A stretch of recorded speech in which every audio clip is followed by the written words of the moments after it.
غوث پاک فرماتے ہیں دوزخ کا داروغہ ہے جس کا نام ہے مالک، اس فرشتے کا نام. میں نے اس سے پوچھا کیا میرے مریدوں میرے دوستوں میں سے تیرے پاس کوئی ہے دوزخ میں؟ اس نے کہا مجھے اپنے پروردگار کی قسم کہ آپ کے مریدوں میں سے کوئی بھی نہیں ہے، کوئی بھی نہیں.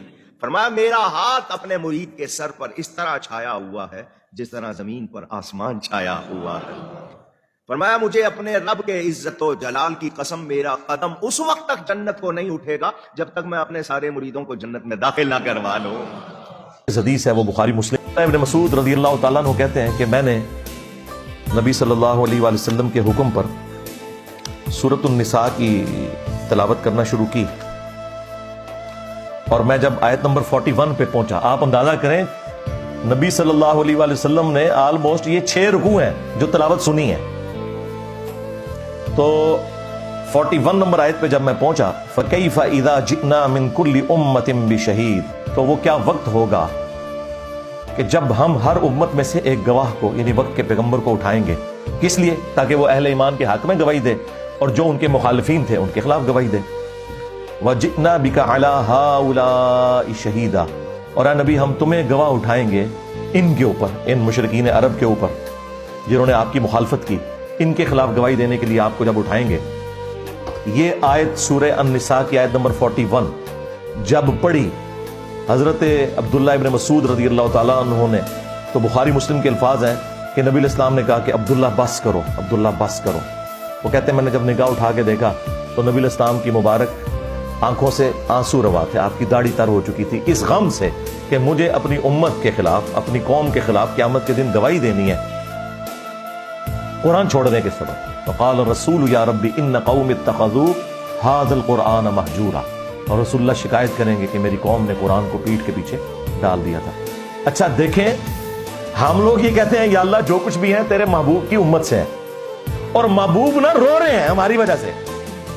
ہم تو اس امید میں ہے نا کہ نبی علیہ السلام نے ہمیں بچانا ہے، اور نبی علیہ السلام اس بات پر رو رہے ہیں کہ مجھے اپنی امت کے خلاف گواہی دینی ہے. یہ تو چیز ہی کچھ اور نکل آئی. کتنی حیران کن بات ہے. یعنی اس کا مطلب ہے عقل نہ ہوئے تھے موجیں ہی موجاں، عقل ہوئے تھے سوچیں ہی سوچا. نبی علیہ السلام کو چونکہ پتا تھا کہ آخرت کا معاملہ کتنا سخت ہے، آپ تو رو رہے ہیں کہ یہ تو رگڑے جائیں گے، اللہ تعالیٰ نے جب اٹھانا ہے تو اللہ کا تو کوئی رشتہ دار نہیں ہے، اور مجھے اللہ نے جب گواہی کے لیے، تو نبی علیہ السلام نے تو جھوٹ نہیں بولنا، بتا دینا ہے کہ امت نے کیا کیا ہے. اور امت کہہ رہی ہے جو کچھ بھی ہے تیرے محبوب کی امت سے ہے. تو محبوب سے بھی پوچھ لو انہوں نے آپ کے ساتھ کیا کرنا ہے.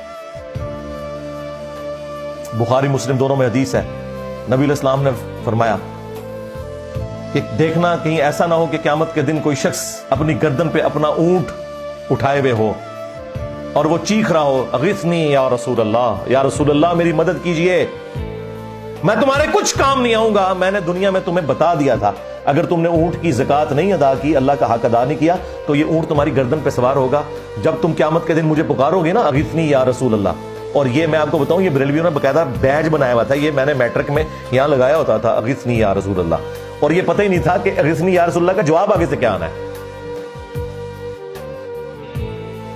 پھر آپ نے ایک ایک چیز کا ذکر کیا کہ کسی کے گردن کے اوپر گائے سوار ہو، کسی کی گردن کے اوپر بکری سوار ہو، اور اس نے اس کا حق نہیں دیا. اور یہ تو بات ہو رہی ہے صرف زکوٰۃ کی، نماز تو چھڑ ہی دو سرکار، جنہیں نماز نہیں پڑھی ہوئی وہ تو ویسے ہی فارغ ہے. اور ہم نبی صلی اللہ علیہ وآلہ وسلم کے اوپر امید لگا کے بیٹھے ہیں. آپ نے تو شکایت کرنی ہے، تو مرنے سے پہلے اے مسلمان کر لے اس پہ غور. کتابوں کا خدا اور ہے، بابوں کا خدا اور. اگرچہ بابے بھی اسی خدا کو مانتے تھے، وہ تو جیوز اور کرسچن بھی اسی خدا کو مانتے ہیں، لیکن ان کوالٹیز کے ساتھ نہیں جو قرآن و سنت میں آئی ہیں، بلکہ ان کی اپنی تعلیمات ہیں. اور یقین کر جب یہ تو غور کر لے گا تو تیرے اندر سے آواز نکلے گی کیا کہ نہ میں بابی، نہ میں بابی، میں ہوں مسلم علمی کتابی.